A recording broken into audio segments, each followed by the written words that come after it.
Hello everyone, welcome to another Combat Fury tutorial. In this video I'm going to show you how to add a dash attack to your project. So I do have this attack already prepped in this montage. We have an action state set to attacking. We have our hit reaction. We can also add our hit trace. So let's get hitbox melee and somewhere like that. And this attack is armed. We're gonna use a weapon mesh. So sphere trace, let's do 2D, maybe just 2D, the size. If your attack is using unarmed, make sure you set it to unarmed and set the socket to whatever bone of your attack. So in this case, it's armed. So I also have an actor using posable mesh. And I want to create an after image while we are dashing during the attack. So I have the posable mesh. If you guys don't know how to do it, you just call a component called posable mesh, and this mesh we're gonna copy the pose from another skeletal mesh. I have a reference variable here set to editable and expose on spawn. We have a small duration. We set all the material to this dissolved material, and we have a timeline that goes from 0 to 1 to dissolve the new material on the mesh. Once it's finished, it destroys the actor. So now let's create a blueprint. This time it's gonna be a notify. So it's an anim notify. We'll call it pp after image, and this in here all we need is just received notify, and we need spawn actor from class, and the class we need is our pose mesh or mesh pose, the one we create, the posable mesh actor. And as you can see, we have a reference to the mesh, so we need to connect this. And we also need the transform location and rotation from our animation. So we're just gonna get word transform, and we're gonna plug this here. So this notify will be responsible for creating the after image. So to add it to our montage, we'll create one 5 here. So we just need after image, and we will space them equally. So now we're gonna do one here,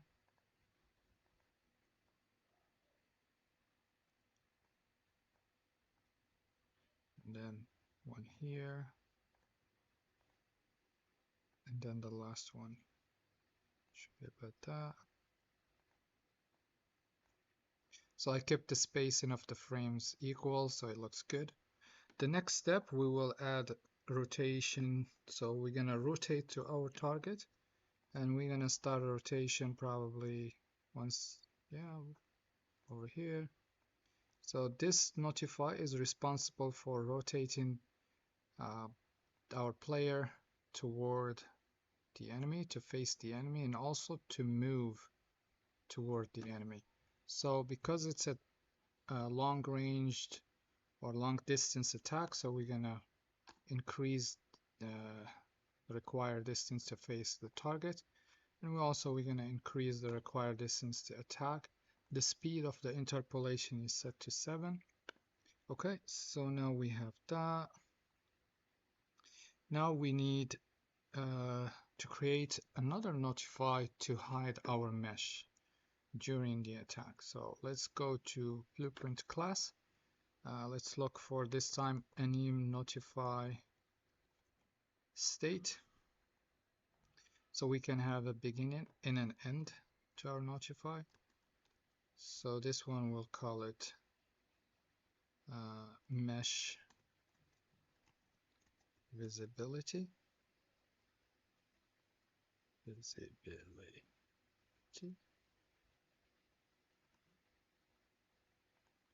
Okay, so we'll open this, go to beginning, and then end.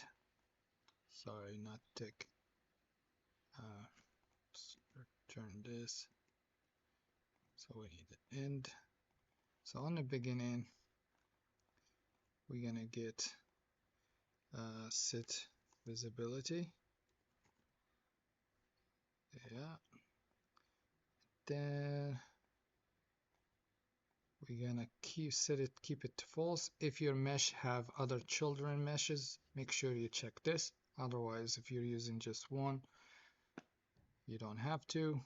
So copy this, and at the end, we will set this back to visible. Okay, target.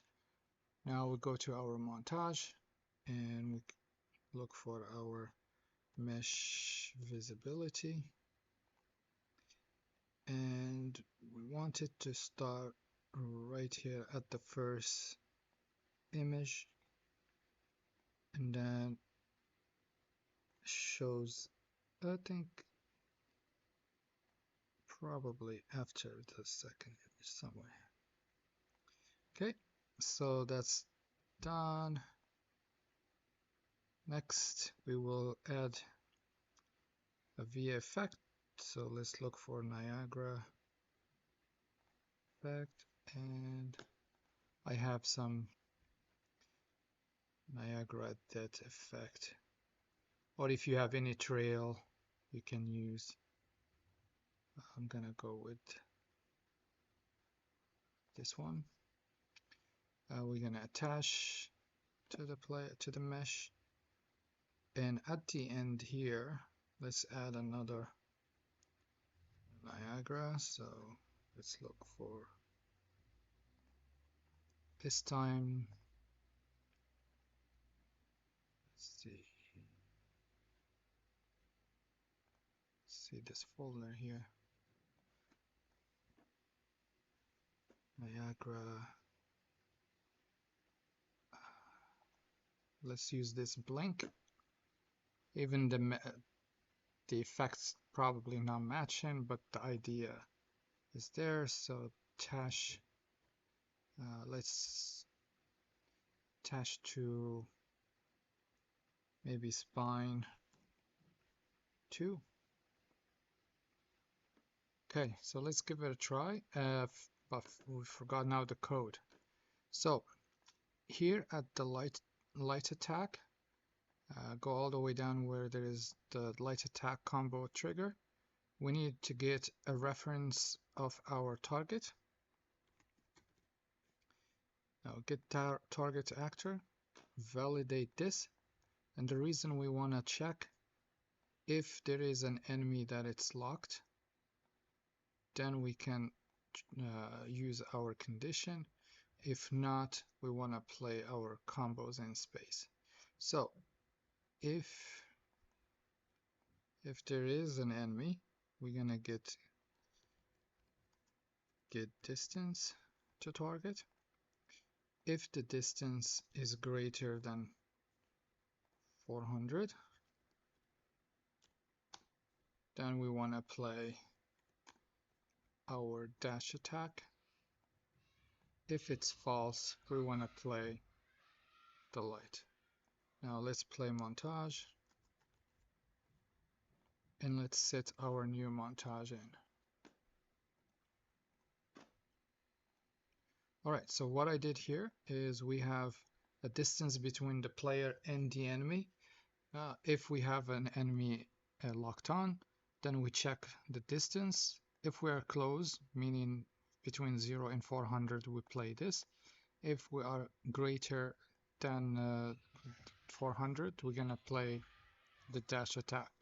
Sorry about my kids, they might be in the background loud. Alright, then the lock-on system should have a 2000 value here, which match our rotate target. Because if you set something greater or smaller, just you want to make sure you're still within their range. All right, so let's give it a try.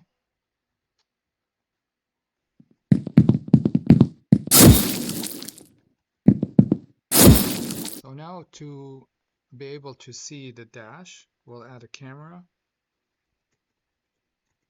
because we don't see the action. So we'll go all the way here and probably the last one here, and we're gonna set 650. We'll zoom out. Maybe we'll do negative 25. The speed 7, and to go back to 3. Let's try it one more time. Our dash.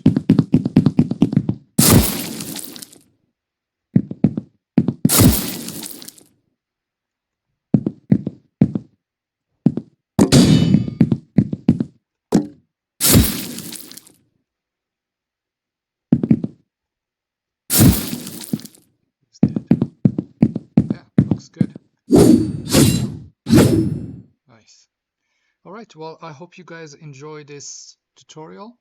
I will try my best to make more content and show you more tricks so you can basically bring out the goodness of this system.